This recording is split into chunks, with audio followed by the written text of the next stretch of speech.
आज के इस ऑडियो पॉडकास्ट में आप सभी लोगों का तहे दिल से स्वागत करती हूँ। क्या आपको पुरानी हिंदी फिल्म अभिमान याद है? उस फिल्म में मशहूर एक्टर अमिताभ बच्चन जी ने जो एक गायक सुबीर कुमार का किरदार निभाया है, वो शायद ही भूला जा सकता है। इस फिल्म को काफ़ी लोगों ने बहुत ज़्यादा पसंद किया क्योंकि ये अधिकतर लोगों की घर की कहानी थी। वैसे देखा जाए तो हस्बैंड वाइफ एक ही प्रोफेशन में हो या ना हो, जब भी रिलेशनशिप में ईगो आ जाए तो प्रॉब्लम आनी शुरू हो जाती है। रिश्ते में कोई भी मिसअंडरस्टैंडिंग आप ले लो, अगर दोनों में से एक भी व्यक्ति अगर सही सोच अपना ले और अंडरस्टैंडिंग के साथ काम ले तो झगड़ा जल्द से जल्द ख़त्म हो सकता है। पर दोनों ने अपना ईगो अगर बाजू में नहीं रखा तो वो झगड़ा बाजू में ही रह जाता है और ईगो की कंपटीशन शुरू हो जाती है। वैसे तो आजकल छोटे बच्चे भी ईगो को लेकर बहुत ज़्यादा गुस्सा हो जाते हैं, तो बड़ों के बारे में क्या बताएं।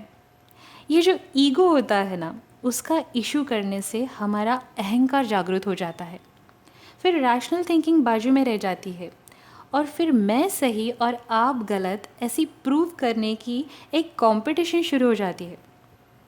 वैसे आप कोई भी रिश्ता ले लीजिए, जहाँ पर भी दो व्यक्ति साथ में आए हैं, फिर वो फ्रेंडशिप हो, माँ बाप का रिश्ता हो, फ्रेंड और भाई बहन का रिश्ता हो, ईगो इश्यूज हो सकते हैं।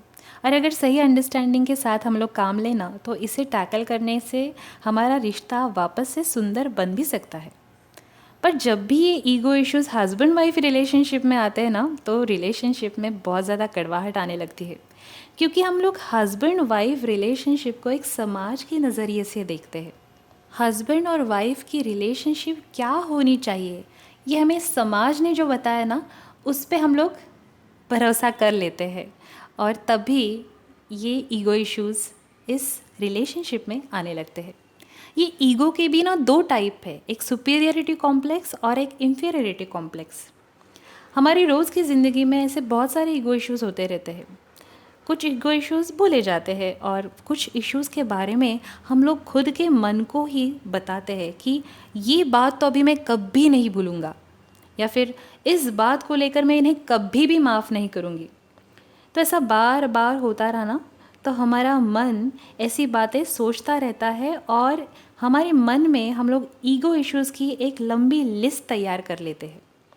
बाकी रिश्तों में ऐसे ईगो इश्यूज़ के परिणाम अलग अलग हो सकते हैं, पर हस्बैंड वाइफ रिलेशनशिप में ये जो ईगो इश्यूज़ हो जाते हैं ना, तो वो बढ़ जाने पर रिश्ता पूरी तरीके से टूट सकता है। ये ईगो का इस्तेमाल करके हम लोग एक दूसरे के ऊपर दबाव डालना चालू कर देते हैं और ये दबाव डालकर सामने वाले से अपनी बात मनवाने का एक स्टाइल हम लोग इस्तेमाल करने लगते हैं। वैसे देखा जाए तो आज भी हमारे समाज में ज़्यादातर पुरुष प्रधान मानसिकता है। बहुत सारे घरों में लड़का और लड़की भेद अभी भी किया जाता है। बचपन से औरतों को सहन करने के लिए सिखाया जाता है। उनको बताया जाता है कि अपने खुद के बारे में नहीं सोचना है, पूरे परिवार के बारे में, बच्चों के बारे में, हस्बैंड के बारे में, सास ससुर के बारे में पहले सोचना है और सब परिवार को खुश करने की जिम्मेदारी यूनिलैटरली उठाने के लिए उनको कहा जाता है। तो पुराने के ज़माने में डिसीजन मेकिंग में इसीलिए औरतों को इन्वॉल्व ही नहीं किया जाता था और औरतों को भी लगता था कि मुझे सब परिवार के साथ चलना है और वो जो बोलेंगे वो ही मुझे सुनना है। अपना ओपिनियन सामने रखने की उनमें ताकत, क्षमता ही नहीं थी, तो इसीलिए वो ओपिनियन रखते ही नहीं थी। तो इसीलिए डिफरेंस ऑफ ओपिनियन होने की बात ही नहीं थी। पर अभी ऐसा नहीं है। अभी धीरे धीरे समाज बदल रहा है। लड़कियों को माँ बाप अच्छा एजुकेशन देते हैं। अब लड़कियाँ खुद अच्छा एजुकेशन, जॉब, बिजनेस में होने के कारण उनको फाइनेंशियल फ्रीडम होता है और इसीलिए वो खुद आत्मनिर्भर हो रही है। इस सब वजह से उनमें कॉन्फिडेंस आ रहा है। उनको लगता है कि उनका भी ओपिनियन बहुत ज़्यादा मायने रखता है। फिर इंटरनेट है, ट्रैवलिंग, नए लोगों से वो मिलती है काम के सिलसिले में, तो खुद के ऊपर उनको विश्वास आ रहा है।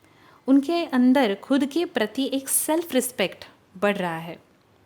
तो जाहिर सी बात है कि लड़कियां भी सोचती है कि हमेशा मैं क्यों सुनकर लूँ, मैं ही क्यों एडजस्ट करूँ, मेरा ओपिनियन भी मुझे सामने रखना है, मेरी बात भी उनको सामने वाले व्यक्ति को पता नहीं है।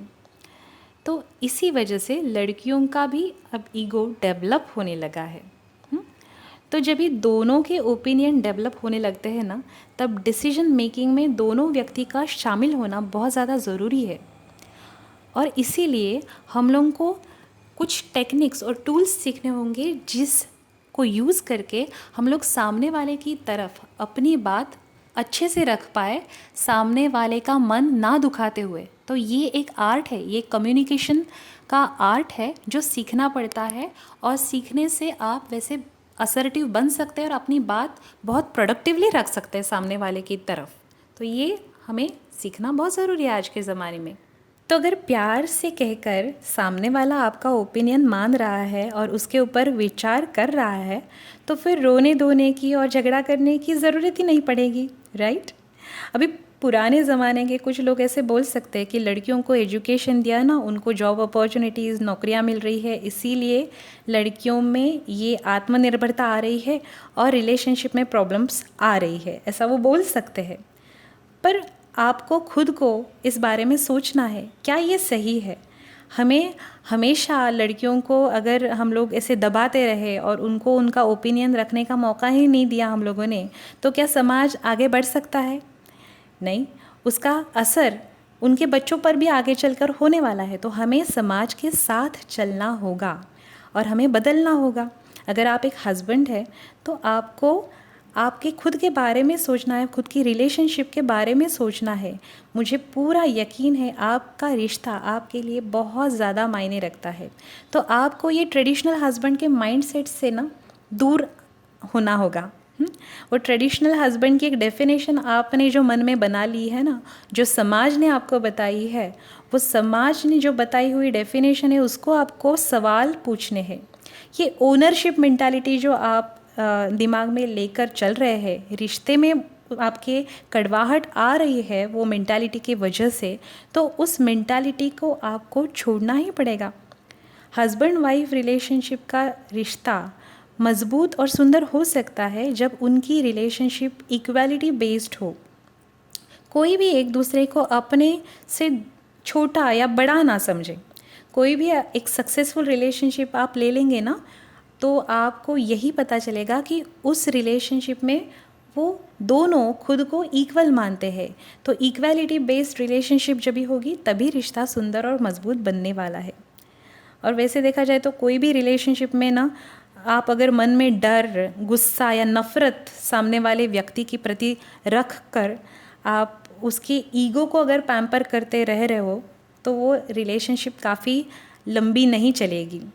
और ऐसी रिलेशनशिप का कोई भी मतलब नहीं होता है। कोई भी रिश्ते में ईगो रखने वाले व्यक्ति को कोई भी पसंद नहीं करता है। तो अगर आपको बहुत सुंदर रिश्ता चाहिए ना, तो आपको आपके ईगो के ऊपर काम करना बहुत ज़्यादा ज़रूरी है, और इसमें एक दूसरे की आपको मदद करनी है। और समझो आप खुद एक ही व्यक्ति अगर रिलेशनशिप में काम करना चाहता है ना, तो वो भी पॉसिबल है। आप आपके खुद के वाइब्रेशंस, आपकी खुद की एनर्जी सही सेटिंग करके सामने वाले में भी आप एक पॉजिटिव बदलाव ला सकते हैं। तो ये आपका निर्णय होगा कि आपकी रिलेशनशिप अगर आप सही चाहते हैं तो आप आपके ईगो के ऊपर काम करें। I hope this helps. I will see you in my next audio podcast. Bye.